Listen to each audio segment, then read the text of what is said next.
సిద్దిపేట జిల్లాలోని రైతుల పాదయాత్రలో రేవంత్ సర్కార్ పై హరీష్ విమర్శించారు. కేసీఆర్ కు పేరొస్తుందనే ఉద్దేశంతోనే కాళేశ్వరం మోటార్లను రేవంత్ రెడ్డి ఆన్ చేయడం లేదన్నారు. అందుకే భద్రాచలం మునిగిపోతుందని చెప్తున్నారని అన్నారు. 2021లో 29 లక్షల క్యూసెక్కుల వరద భద్రాచలాన్ని ఏమీ చేయలేదని, ఇప్పుడు 1,00,000 క్యూసెక్కులు వస్తే ఏమవుతుందని ప్రశ్నించారు. ఉద్దేశపూర్వకంగానే నీళ్లు ఇవ్వడం లేదని రైతులకు అర్థమైందన్నారు.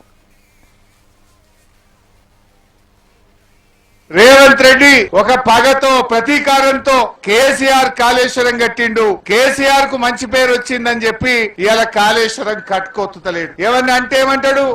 కేసీఆర్ ను ఒకటే తిట్టిపోస్తా ఉన్నాడు. కేసీఆర్ ను తిట్టిపోస్తే నీళ్లు వస్తాయా? ఎత్తిపోస్తే నీళ్లు వస్తాయా? నువ్వు గోదావరిని ఎత్తిపోస్తే నీళ్లు వస్తాయి రేవంత్ రెడ్డి.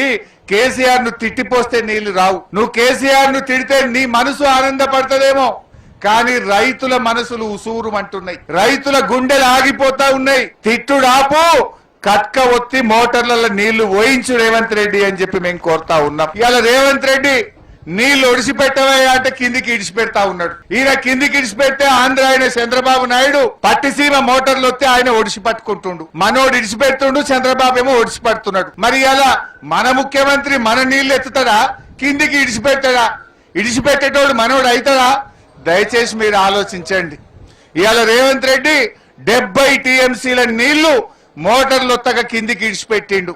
గా 70 టీఎంసీలు ఎత్తుతే ఈ పాటికి రంగనాయక సాగర్ నిండుగా ఉంటుండే. ఎట్లున్నది రంగనాయక సాగర్? అది చూస్తే చిన్నపోయింది. మొత్తం గుండ్లు రాళ్ళు మా చంద్రలాపూర్ తాళ్ళన్నీ మళ్ళీ తేలినాయి. ఒకప్పుడు నిండుగా ఉండే రంగనాయక సాగరు ఇవాళ చిన్నపోయింది. రేవంత్ రెడ్డి ఒక